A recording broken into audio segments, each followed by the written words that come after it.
Hello guys, and welcome back to the channel, where today guys, I'll be showing you how to set a price for items on Shpock. So guys, the first thing that you of course need to do is go to Google and type in shpock.com. After that, you just need to go and log into your profile or register to Shpock if you haven't already done that of course. But now guys, let's see what we actually have in front of us here. So in the top side of the screen, as you can see, we have the search bar where you can go and search for anything that you would like.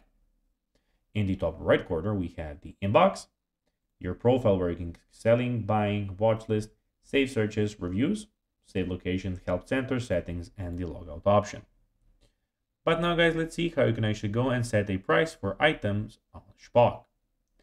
So open the Shpock app and tap on the sell button, which is in the top right corner.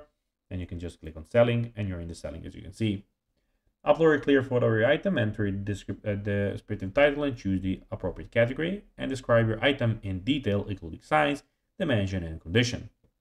Of course, that is when you go and click on your item here, which you can then go and do. Then research similar items to set your price and of course to know what the prices are on the app. And then finalize the post by entering your item location.